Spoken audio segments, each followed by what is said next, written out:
What's up, folks, and welcome to Indie Ramble. So, I got something a little different for you today.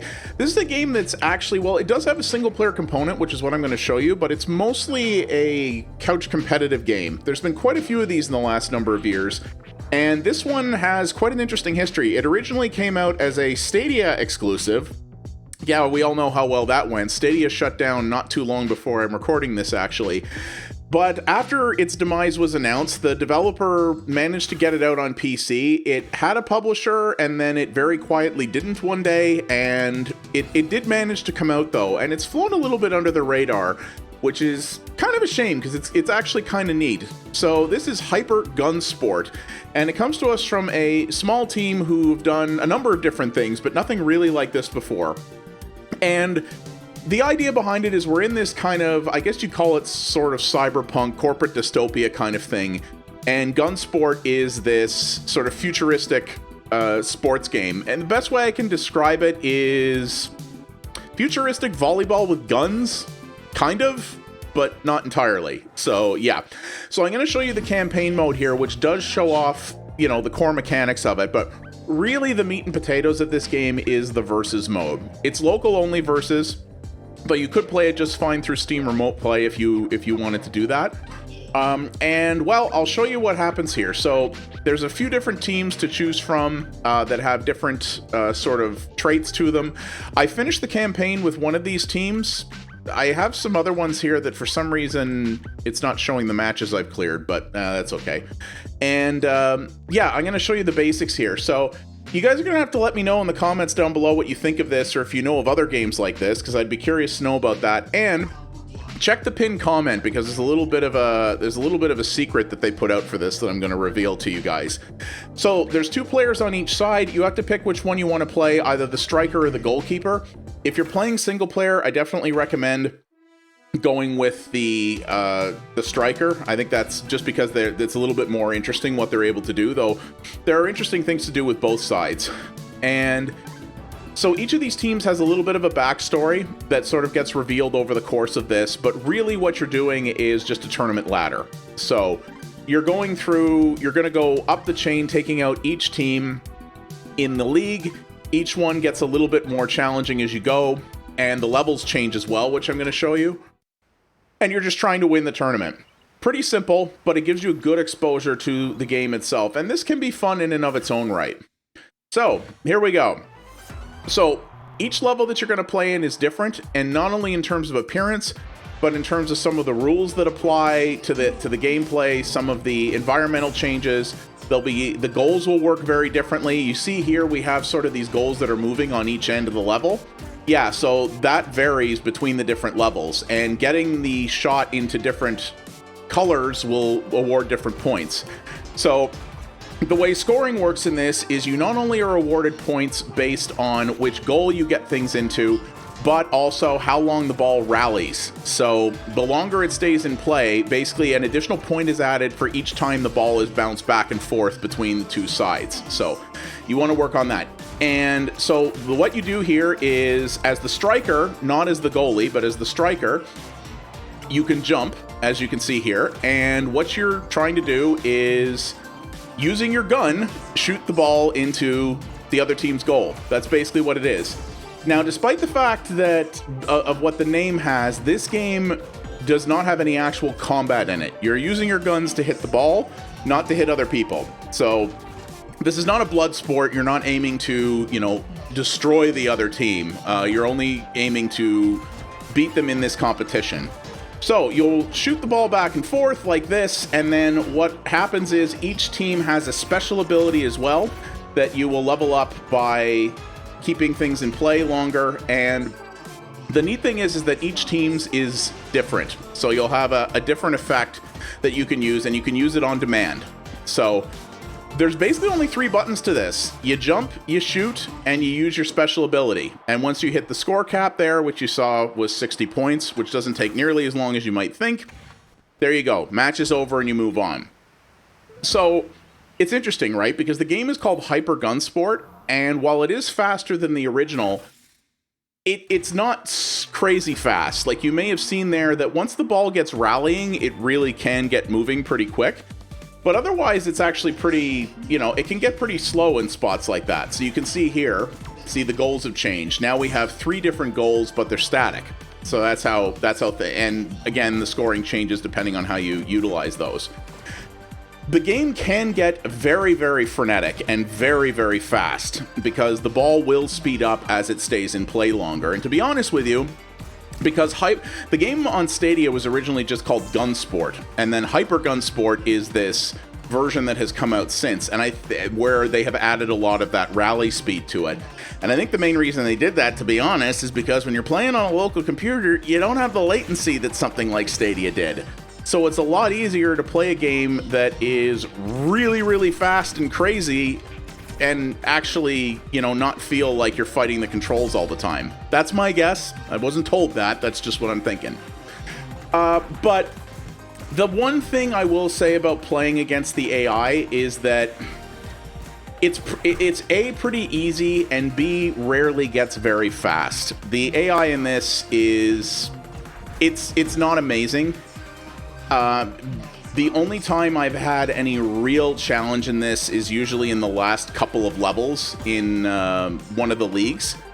And even then, if you fail out, you can just continue and start the match over and keep doing it until you win. I would really say that the campaign is almost an augmented tutorial, really designed to teach you about the different teams and their special abilities and, you know, learning the ways of combat. But this game was designed very clearly through and through as a multiplayer game. So if you were just hoping to pick this up and play it as strictly a single player affair, I don't know if it's really going to do it for you. It might. You know, I get a little bit of some of the vibes that this game reminds me of, just a little bit, is stuff like Super Dodgeball for the NES, if you're an old man like me and you can remember that. I love that game. And it was somewhat similar. It was a game that felt like it was built for multiplayer, but it had a campaign and some interesting stuff to it. Now, the thing with that game is, being an NES game, it was incredibly hard and straight up unfair in a lot of places. That game outright cheated, which was common back then. And this doesn't. You know, it feels fair, but it also feels like you're kind of the one curb stomping the computer opponent instead of the other way around like it would have been back then. So if you don't have people to play this with, I don't know. It might be for you, but after you've done 1 or 2 campaigns, which won't take you very long, you'll probably be like, okay, I've kind of seen this. But, though I'm not playing it multiplayer right now, if you do have that opportunity, it can be a lot of fun. You know, this is very much like a game like, something like Samurai Gun or Lethal League or even Nidhogg or something like that. Obviously very different from those games in many ways. This is probably most akin to Lethal League, except Lethal League is hyper frenetic and crazy. But honestly, this is really good because it's only 2-player. Well, it's not 2-player, I shouldn't say that. It can be 4-player if you want to have people do the strikers. Or not the strikers, the goalies. To me, I don't know if... I've tried the goalie. I don't find it as interesting myself, but if you have someone who maybe doesn't have as great reflexes or something like that and would like to, you know, doesn't want to have to deal with player movement and would rather just deal with trying to focus on getting the ball, I could see that being useful. Especially if you're playing, you know, if you're at a party or something and you're playing with people who maybe aren't frenetic players, you know, people who don't play a lot of games, and especially a lot of twitchier games. I could see it being useful for that. If you do have people to play it with, it is a lot more fun because the skill levels are going to be, well, depending on how you have it stacked, I guess, certainly more evenly matched. You know, like I said, the computer is not much of a challenge for the most part.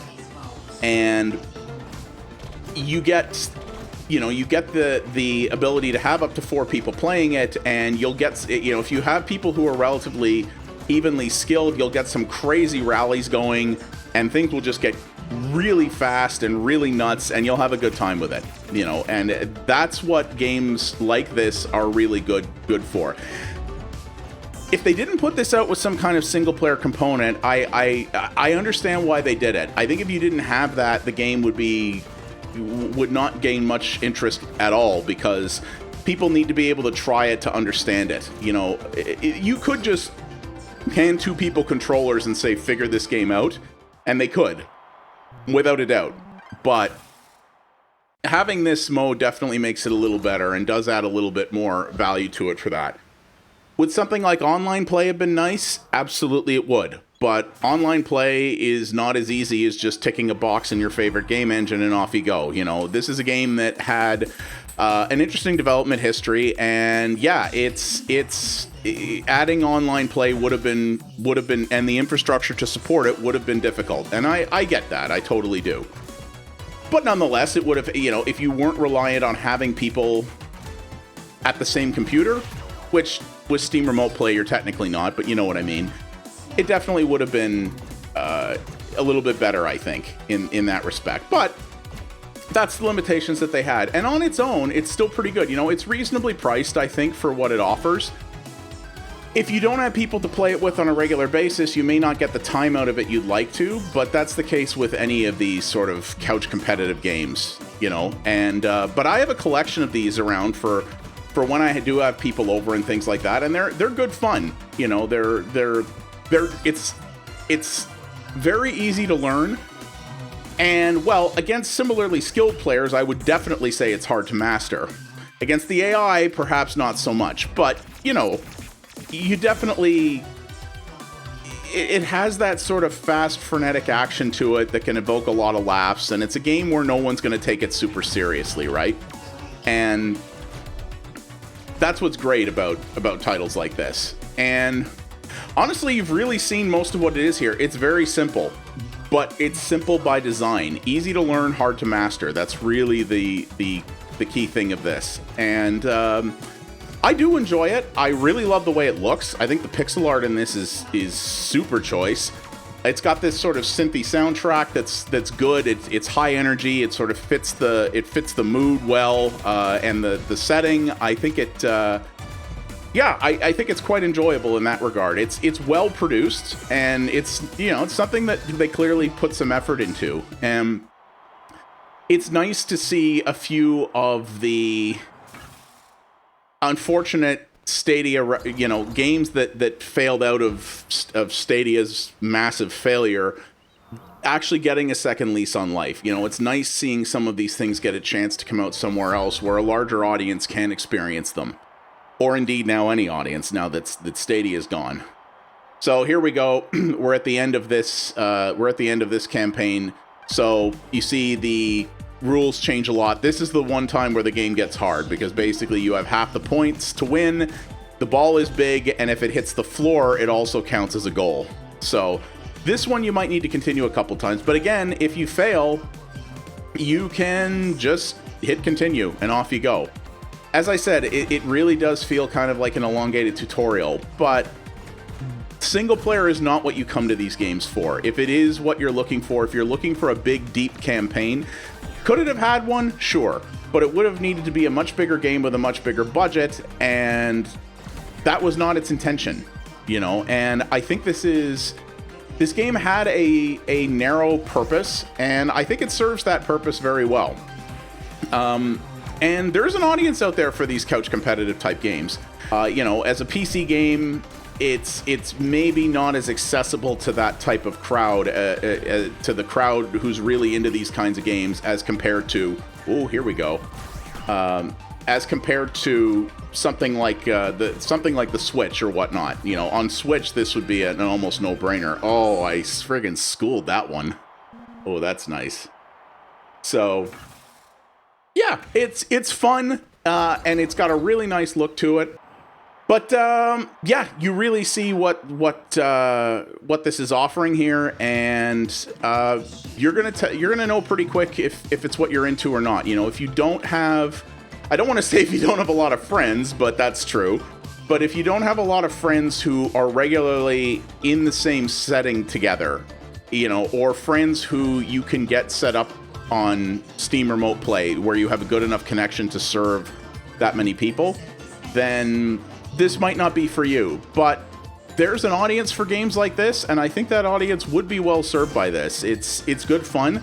And next time I have some people over, I definitely intend to whip this out on my laptop and have a go at it, because it is good, and playing this with more people is definitely the way to do it. So yeah, that is Hyper Gunsport. It's out now on PC. Hopefully we see it in other places. But it's fun in the way that these kinds of games are designed to be, and I think it hits all the beats of that genre really well. So thank you very much for watching, everybody. I do appreciate it. If you liked what you saw here, please do the usual YouTube things, like, subscribe, hit the bell, etc., etc. And like I said, leave a comment down below. Tell me what you think about this, or what your favorite couch competitive games are, because I always like to know about that. And as always, you can follow me over at twitch.tv/pxabstraction for multiple variety streams a week. I cover other indie games as well as retro stuff over there that's better suited to streaming than YouTube. We have a great community there, and I'd love to see you be a part of it. Thanks again, all, and I'll see you on the next Indie Ramble. You folks have yourselves a good one. Take her easy.